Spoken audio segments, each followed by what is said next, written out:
সাবেক প্রধানমন্ত্রী শেখ হাসিনার অপরাধ ও মহাদুর্নীতি নিয়ে যাতে কেউ কথা বলতে না পারে তার জন্যই বেগম খালেদা জিয়াকে বন্দী রাখা হয়েছিল বলে মন্তব্য করেছেন বিএনপির সিনিয়র যুগ্ম মহাসচিব রুহুল কবির রিজভী।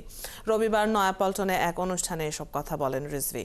তিনি বলেন, শেখ হাসিনা ও তার পরিবারের নামে ৮০,০০০ কোটি টাকা পাচার করা হয়েছে। আওয়ামী লীগ সরকার ভারতকে সবসময় অসম সুবিধা দিয়ে এসেছে। দেশের ১৬০টি জায়গায় সার্বভৌমত্বকে দুর্বল করে কাঁটাতারের বেড়া করতে দিয়েছে। বলেন, ফ্যাসিবাদ নির্মমতা দিয়ে ভারতের সেবাদাস হিসেবে কাজ করেছে শেখ হাসিনা। নিজ দেশের স্বাধীনতা সার্বভৌমত্বকেও দুর্বল করেছে।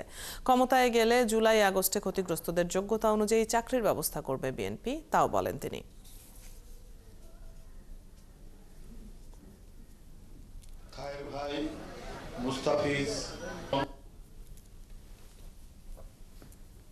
দুইটি স্বাধীন দেশের মধ্যে আলাপ আলোচনার ভিত্তিতে যে কাজগুলো করা যায় সেটা না করে জোর করে কাঁটাতারের বেড়া লাগিয়েছে।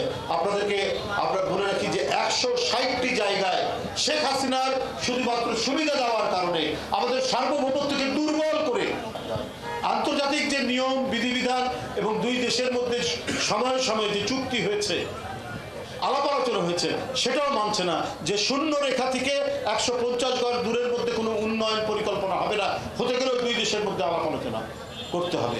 সেগুলোর কোনো কিছুই তারা না মেনে কাঁটাতারের বেড়া দেওয়ার চেষ্টা করেছে।